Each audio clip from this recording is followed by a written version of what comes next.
Screen नजर आ रही है?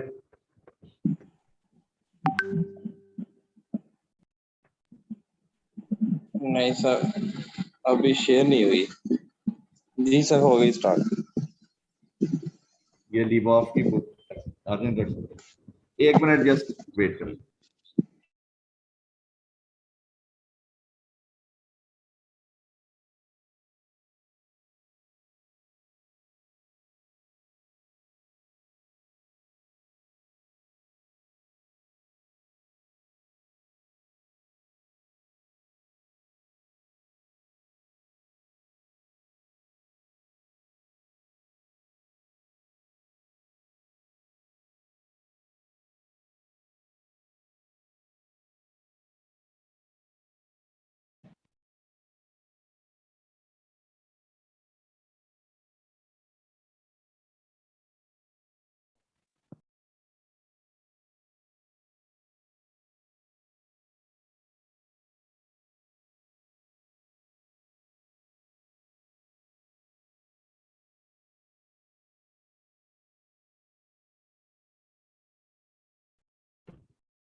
जी, आपके रोजे ठीक गुजर रहे होंगे इंशाल्लाह।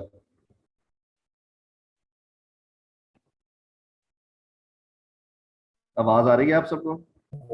Yes sir. Yes sir. Okay.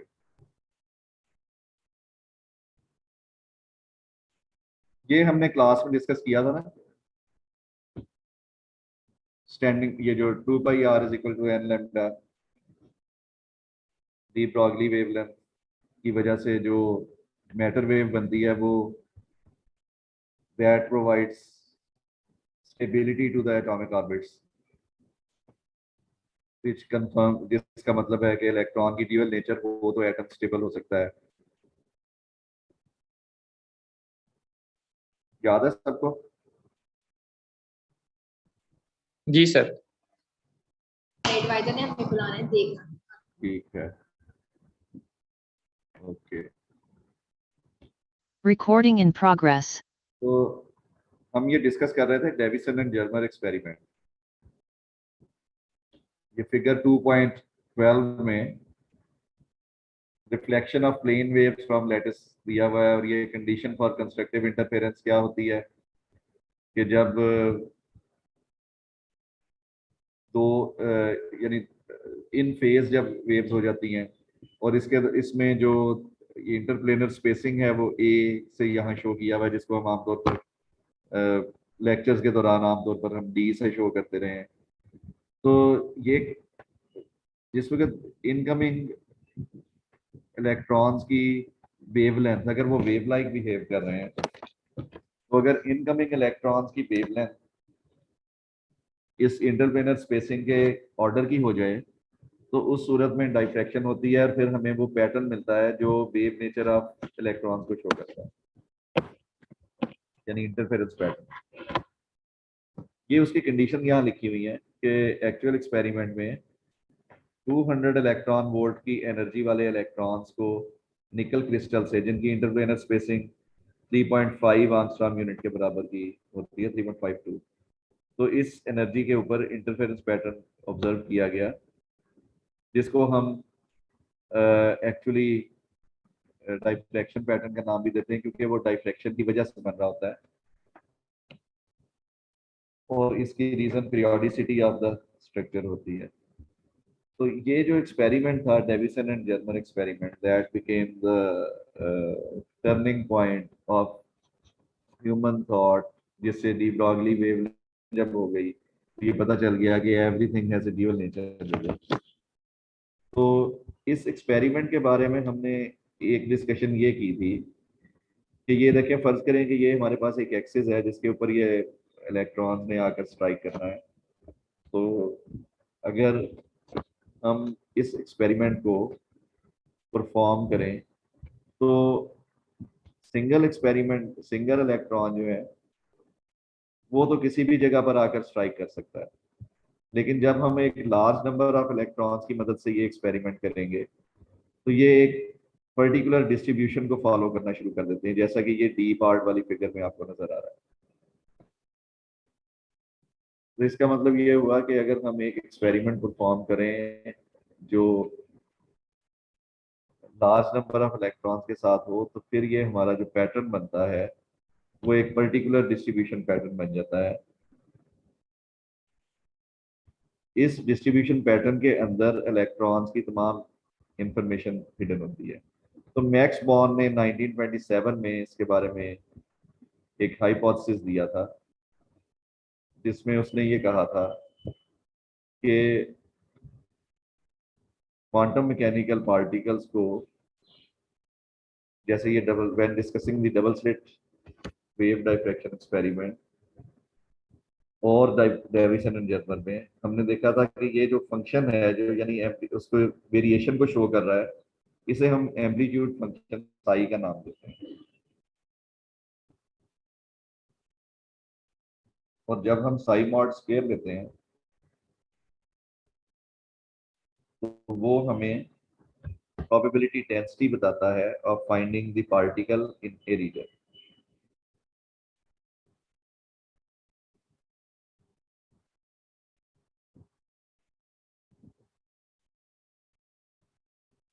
The function psi is called wave function, और इसको हम स्टेट फंक्शन भी कहते हैं, स्टेट वेक्टर भी कहते हैं, और मुख्तलिफ नाम है।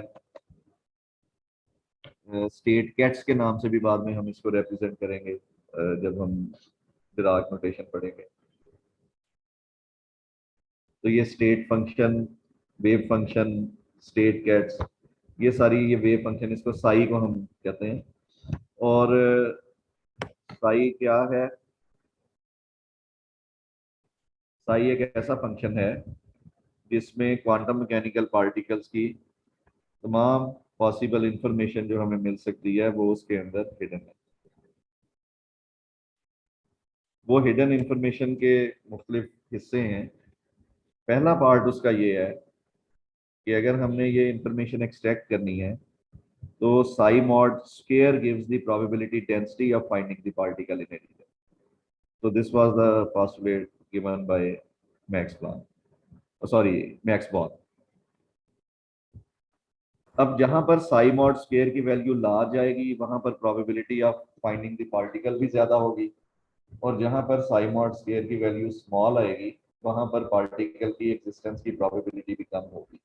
और अगर किसी जगह पर इसकी वैल्यू जीरो है तो इसका मतलब है वहां पर पार्टिकल के पाए जाने का कोई चांस नहीं है, और नेगेटिव वैल्यू इसकी एग्जिस्ट नहीं कर सकती क्योंकि probabilities can not be negative. इसके बाद एक कंडीशन होती है जिसको हम नॉर्मलाइजेशन कंडीशन का नाम देते हैं। नॉर्मलाइजेशन का क्या मतलब है कि अगर हम किसी सिस्टम के तमाम पॉसिबल आउटकम्स ले लें, जैसे हम सम ऑफ प्रोबेबिलिटीज लेते हैं तो वो 1 होता है, इस तरह अगर हमारे पास psi mod square probability density बता रहा है और psi mod square d expose probability बता रहा है, तो अगर हम किसी सिस्टम के तमाम पॉसिबल आउटकम्स यानी तमाम प्रोबेबिलिटीज अगर हम ले लें और उनको सम करें तो हमें ये पता है कि सम ऑफ प्रोबेबिलिटीज 1 होता है। तो अगर हम ये साई मॉड स्क्वायर एक कंटिन्यूअस फंक्शन होता है, और अगर ये 3 डायमेंशन में लें तो psi mod square d x d y d z, अगर इसको हम इंटीग्रेट करें ओवर द होल वॉल्यूम तो इसका मतलब ये होगा कि जितने भी पॉसिबिलिटीज उस पार्टिकल्स की एग्जिस्टेंस की जितनी भी पॉसिबिलिटीज हैं वो हमने इस पूरी में अगर शामिल कर ली तो इसका आंसर 1 आ जाएगा। तो ऐसे वेव फंक्शन को हम नॉर्मलाइज्ड वेव फंक्शन कहते हैं, यानी ऐसा वेव फंक्शन जिसके लिए सम ऑफ प्रोबेबिलिटीज 1 आ जाए। यानी दूसरे लफ्जों में आप कह लेंगे ये वो वेव फंक्शन है जिसमें तमाम पॉसिबल आउटकम्स की इंफॉर्मेशन हिडन है। तो इस तरह के वेव फंक्शन को हम नॉर्मलाइज्ड वेव फंक्शन का नाम देते हैं। जी, Recording क्वेश्चन पूछना stopped. चाह रहे हो?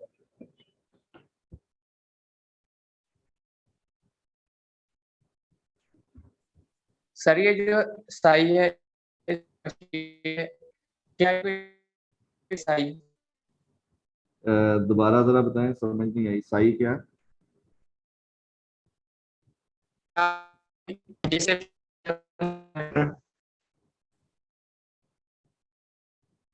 आवाज आपकी कट रही है, या आप चैट में क्वेश्चन लिख दें।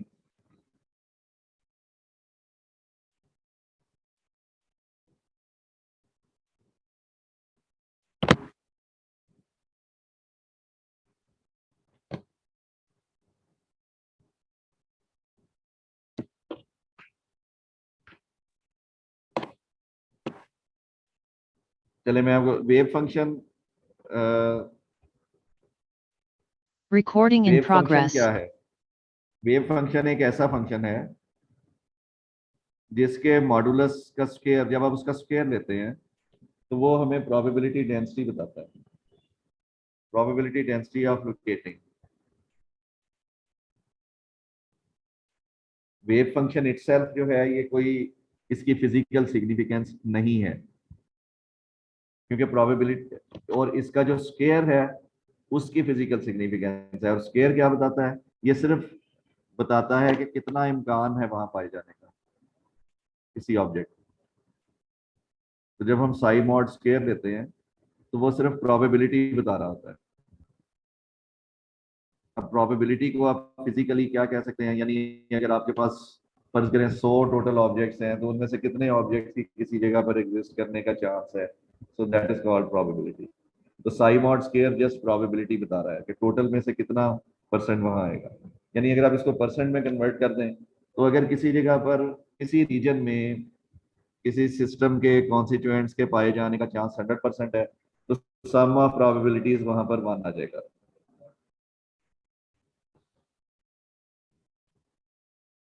एक्चुअली प्रोबेबिलिटी डेंसिटी चूंकि हम लेते हैं तो ये प्रोबेबिलिटी पर यूनिट लेंथ हो सकती है, प्रोबेबिलिटी पर यूनिट एरिया हो सकती है अगर 2 डायमेंशनल केस है, और अगर 3 डायमेंशनल केस है तो प्रोबेबिलिटी पर यूनिट वॉल्यूम। तो इस सेंस में हम इसको कह सकते हैं कि इसकी डिपेंडिंग ऑन द सिचुएशन के 1, 2 या 3 डायमेंशन है तो उसमें कितनी रीजन के लिए हम कैलकुलेट कर रहे हैं, तो वो हम इंफॉर्मेशन जरूर इसमें शामिल करें।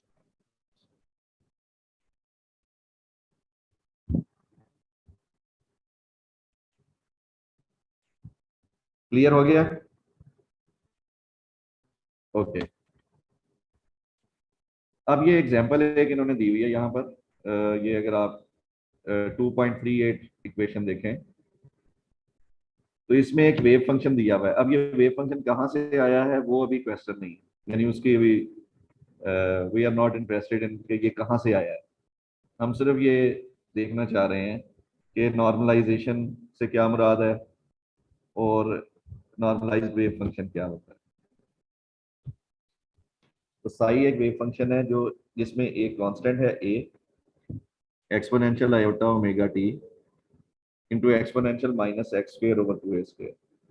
तो this is a wave function. अब यहाँ पर omega represents frequency, a represent some length, और ये कांस्टेंट्स हैं, ये इन्होंने बता दिया। जो कैपिटल ए है ये एक रियल कांस्टेंट है जिसको हमने फाइंड आउट किया। पार्टिकल है वो एक्स एक्सिस पर कहीं भी है।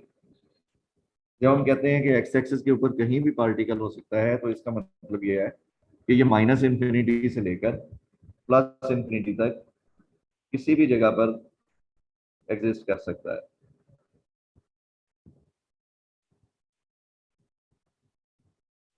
तो जो इसकी रेंज यानी जो लिमिट्स हैं जिसमें वो पार्टिकल पाया जा सकता है वो माइनस इंफिनिटी से प्लस इंफिनिटी। अब इसमें ए नॉर्मलाइजेशन कांस्टेंट है। नॉर्मलाइजेशन कांस्टेंट से मुराद है कि एक ऐसा कांस्टेंट है कि जब हम साई मॉड स्क्वायर कैलकुलेट करेंगे, इंटीग्रेट करेंगे उसको ओवर द होल स्पेस, तो ये इंश्योर करेगा कि आंसर 1 आ जाए। वो कैसे हमने करना है? हमने इस पूरे साई का स्क्वायर लेना है, जैसे साई स्टार साई, और इसे इंटीग्रेट करना है। क्योंकि ये कॉम्प्लेक्स फंक्शन होता है तो इसको जब हमने स्क्वायर लेना है तो इसका मतलब है हमने इसको इसके कॉम्प्लेक्स कॉन्जुगेट से मल्टीप्लाई करना है। तो integral psi star Sai D x को 1 के बराबर हमने रखा, तो this will be A square, और ये जब इसका स्क्वायर लेंगे तो ये आयोटा वाली टर्म खत्म हो जाएगी। बाकी minus x square over 2a square का जब स्क्वायर लेंगे तो ये डिनोमिनेटर वाला 2 भी खत्म हो जाएगा।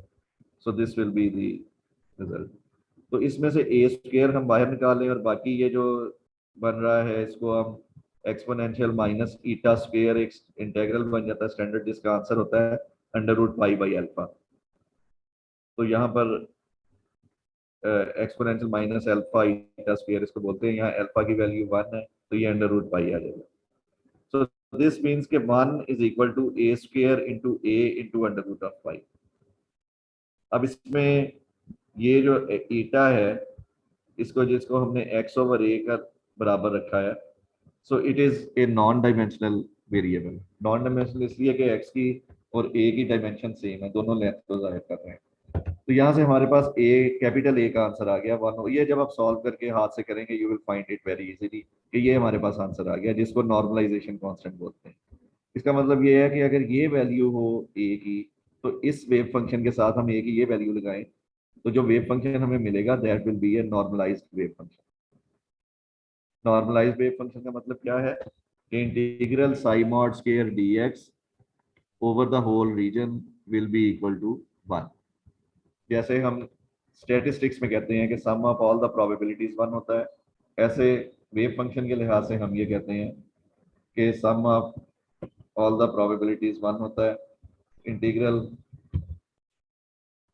साई स्टार साई डीएक्स 1 कब होगा, जब ए की ये वैल्यू होगी। So that's why it is called normalisation constant.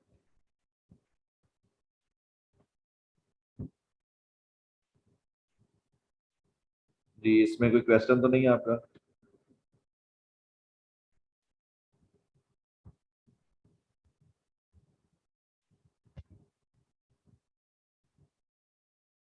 Recording stopped.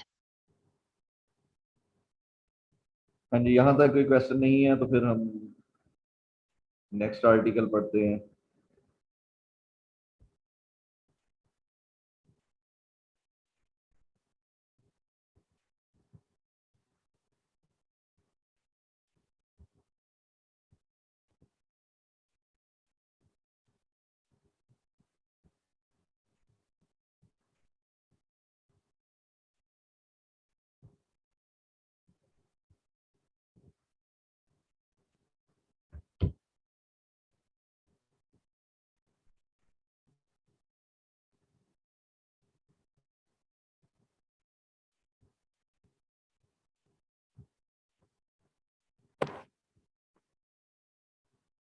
Ji next article is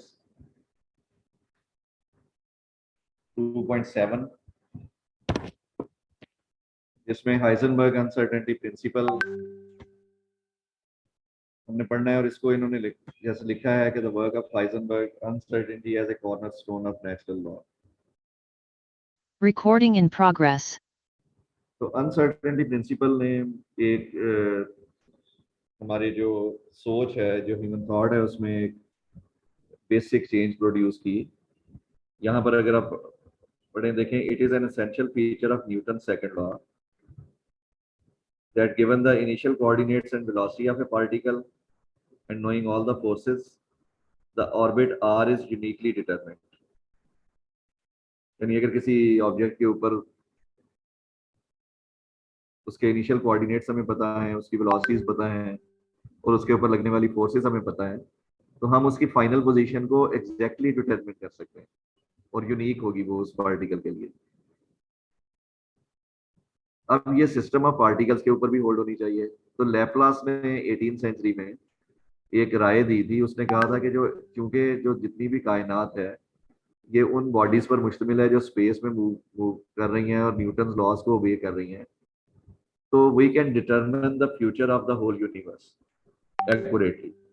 और इसको हम डिटर्मिनिज्म का नाम देते थे। यानी ये जो कॉन्सेप्ट है दैट इज कॉल्ड डिटर्मिनिज्म, जिसमें हम डिटरमिन कर सकते हैं कि what will be the future of the universe.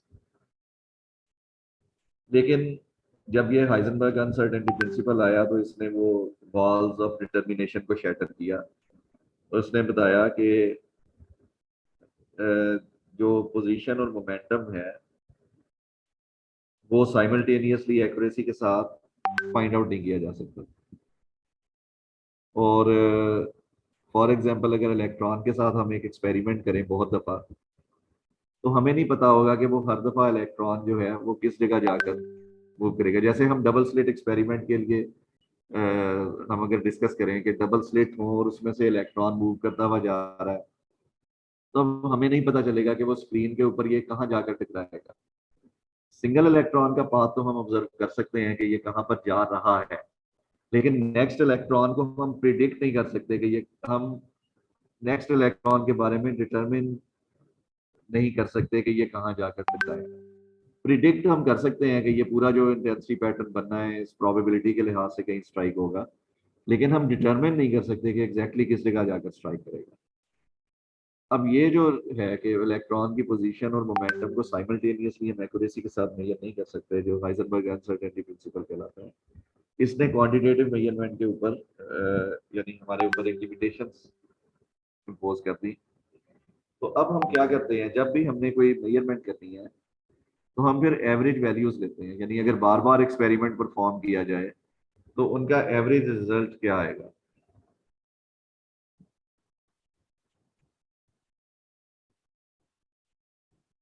अब इस एवरेज को, अब मैं आपको एक एग्जांपल देता हूं कि एवरेज जो है, अकेली एवरेज बता देना एक बिल्कुल मीनिंगलेस टर्म होती है। फॉर एग्जांपल अगर हम तीन नंबर कंसिडर करें 49, 50 और 51, तो इन तीनों की एवरेज क्या होगी।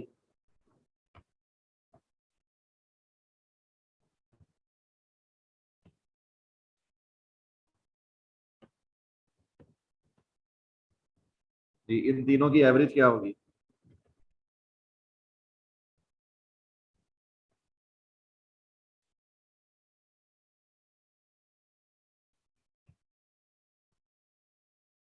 ठीक है, 50 होगी, बिल्कुल सही। अब मैं तीन नंबर और लिखता हूं।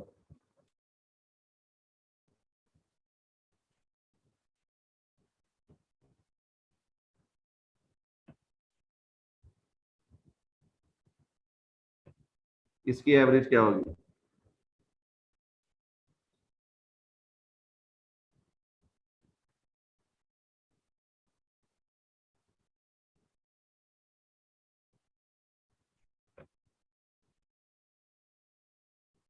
जी बिल्कुल ठीक, इसकी भी 50 होगी। लेकिन ये दोनों डेटा सेट्स बिल्कुल इंटायरली डिफरेंट हैं। ये जो 49, 50 और 51 है, ये कंसिस्टेंट वैल्यूज हैं, सारी एक दूसरे के करीब करीब है। लेकिन ये जो नीचे वाली वैल्यूज हैं 10, 50 और 90, ये एक दूसरे से बहुत ज्यादा दूर है। तो इसका मतलब है कि अकेला अगर हम कह दें कि किसी डेटा की एवरेज 50 है, तो ये एक मीनिंगलेस सा नंबर है जब तक हम इसके साथ ये ना बताएं कि वो डेटा जिससे ये एवरेज कैलकुलेट की गई है उसका स्प्रेड कितना है, यानी कितना वो फैला हुआ है। फॉर एग्जाम्पल चले मैं कहता हूं कि अगर हम कहें कि एक एवरेज पाकिस्तानी जो पर्सन है, सरकारी मुलाजिम है सपोज, उसकी और बिल गेट्स की आमदनी की जो एवरेज है वो 50 अरब डॉलर है, तो क्या हम इससे पाकिस्तानी एक आम पर्सन की उस एवरेज का अंदाजा लगा सकते हैं।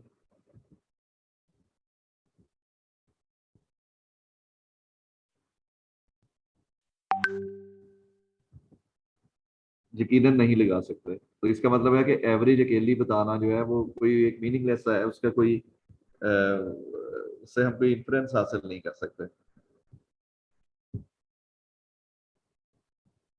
तो फिर हमें क्या चीज चाहिए, हमें साथ स्टैंडर्ड डेविएशन बतानी पड़ती है, या वेरिएंस पहले निकालते हैं फिर उससे स्टैंडर्ड डेविएशन निकालते हैं। यानी हमें ये साथ बताने की जरूरत होती है कि जो हमने एवरेज कैलकुलेट की है, जो टोटल डेटा है वो इस एवरेज से कितना दाएं और बाएं तरफ, यानी कितना अप हायर और लोअर साइड पर कितना स्प्रेड हुआ है, that is called standard deviation.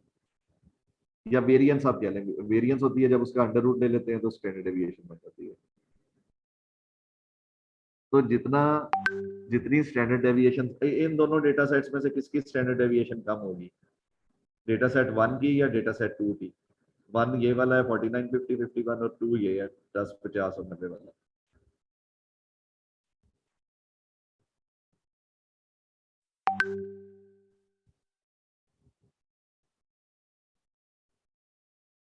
जी, किसकी स्टैंडर्ड डेविएशन कम होगी?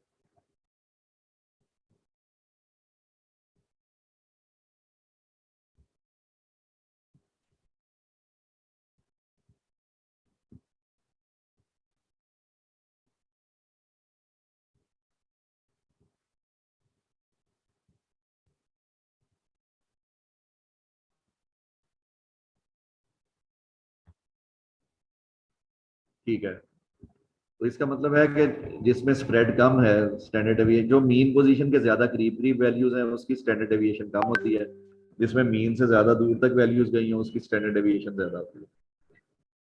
जब हम क्वांटम मैकेनिक्स की बात करते हैं तो हम कहते हैं कि हमने पोजीशन किसी एक चीज की फाइंड आउट करनी है, तो एग्जैक्ट पोजीशन हम नहीं निकाल सकते, हम बार बार एक एक्सपेरिमेंट रिपीट करते हैं और उसकी एवरेज वैल्यू फाइंड आउट करते हैं। अब ये जो एवरेज हमने फाइंड आउट की है, ये कितने डेटा सेट में से यानी कितने स्प्रेड डेटा में से आई है। अगर तो वो बहुत ज्यादा वैल्यूज एक दूसरे से फर्क आ रही हैं, यानी पहली दफा आपने वैल्यू मालूम की, वो 50 आ गई, फिर 60 आ गई, फिर 70, फिर 50, फिर 40, इस तरह, तो वो जो टोटल रिजल्ट बनेगा स्टैंडर्ड डेविएशन का, इसको क्वांटम मैकेनिक्स की जुबान में अनसर्टेनिटी का नाम दिया जाता है, अनसर्टेनिटी इन मेजरमेंट।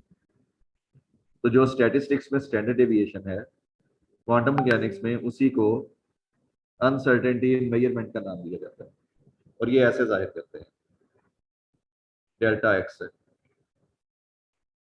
फार्मूला वही है जो क्वांटम उसमें स्टैटिस्टिक्स में यूज होता है, डेल्टा एक्स का स्क्वायर बराबर है एक्स, यानी कोई भी value x minus x average, इन सब वैल्यूज का जितनी भी एक्स आएंगी, यानी फर्ज करें तीन, जैसे यहां पर लेंगे तो 49 माइनस 50 का स्क्वायर प्लस 50 माइनस 50 का स्क्वायर प्लस 51 माइनस 50 का स्क्वायर, और फिर उन सब की एवरेज, ये देखें ये एवरेज यानी divided by number of values, 3 पे डिवाइड करें, तो जो आंसर आएगा दैट विल बी वेरिएंस, और ये जो डेल्टा एक्स होगा इटसेल्फ, इसको स्टैंडर्ड डेविएशन कहते हैं। तो आई थिंक क्लियर हो गया है कि जो स्टैटिस्टिक्स में जो स्टैंडर्ड डेविएशन है वही क्वांटम मैकेनिक्स में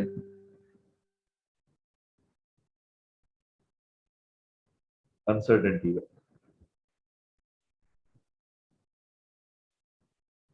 अगर डेल्टा एक्स लार्ज होगा तो अनसर्टेनिटी ज्यादा होगी, अगर डेल्टा एक्स स्मॉल होगा तो अनसर्टेनिटी कम। ये देखिए, ये पहले वाले केस में डेल्टा एक्स लार्ज है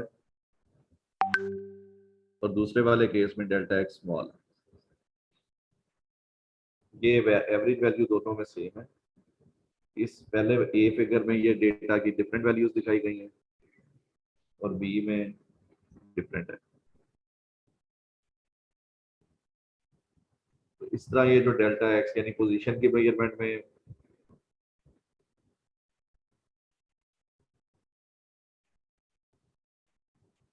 इस तरह मैग्नेटिक फील्ड की वैल्यूज की मेजरमेंट में अनसर्टेनिटी हो सकती है, इलेक्ट्रिक फील्ड में हो सकती है, मोमेंटम में हो सकती है।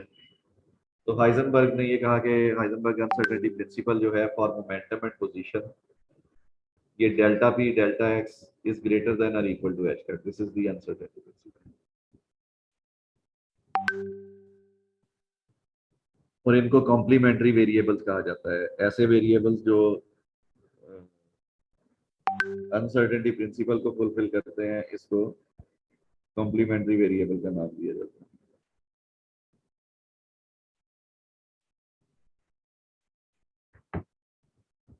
तो ये आर्टिकल 2.7 भी आपने रीड कर लेना है, फिर हम इसको नेक्स्ट पीरियड में डिस्कस करेंगे। हाँ जी, यहाँ तक कोई क्वेश्चन तो नहीं है?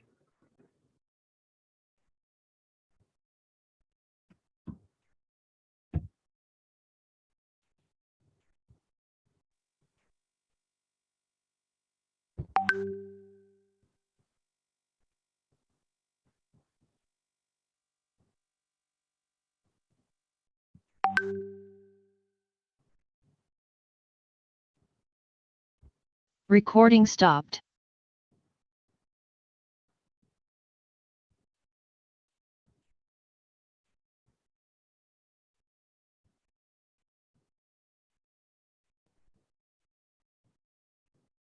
जी कोई क्वेश्चन तो नहीं है?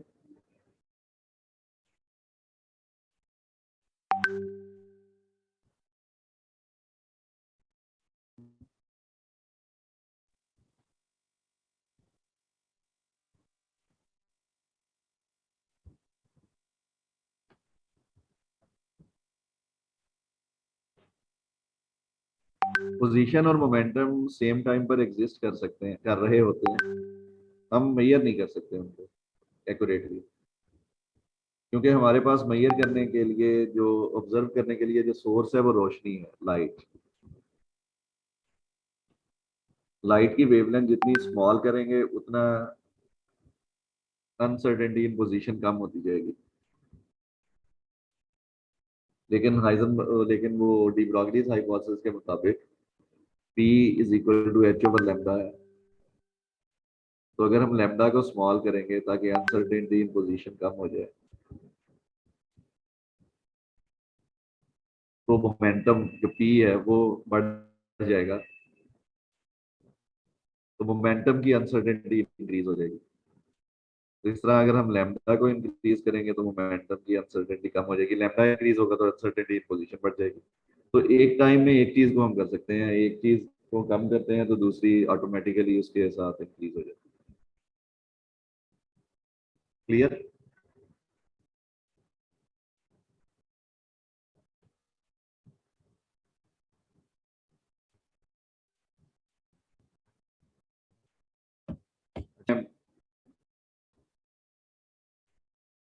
आपके साथ न्यूमेरिकल्स की एक बुक शेयर की है, बहुत अच्छी किताब है क्वांटम के लिए, और न्यूमेरिकल जरूर करने हैं। तो उसमें चैप्टर 1 और 2.15 तक के न्यूमेरिकल्स अगर आप देखें तो वो हैं जो हम पढ़ चुके हैं। तो इनको आपने ईद के बाद जो तीसरी फिजिकल क्लास होगी ईद के बाद, उसमें हमने इंशाल्लाह क्लास में मैंने आपका टेस्ट लेना है इसका, बोर्ड के ऊपर बुलाकर। ठीक है, क्लियर?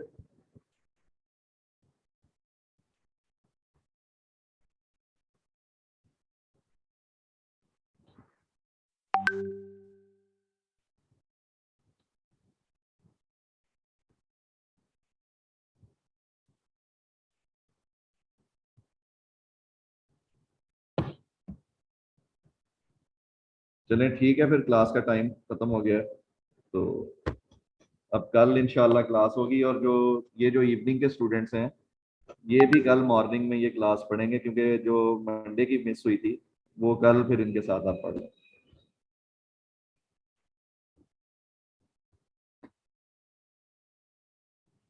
एक वीक जो है वो क्लासेस ऑनलाइन होंगी, अभी डेट्स, छुट्टियों की डेट्स अनाउंस होंगी तो पता चल जाएगा। यानी आप ये समझ लें कि जो ईद वाला पूरा वीक है ना वो आपके लिए ऑफ ही है, यानी वो घर से ही आपने क्लासें पढ़नी है।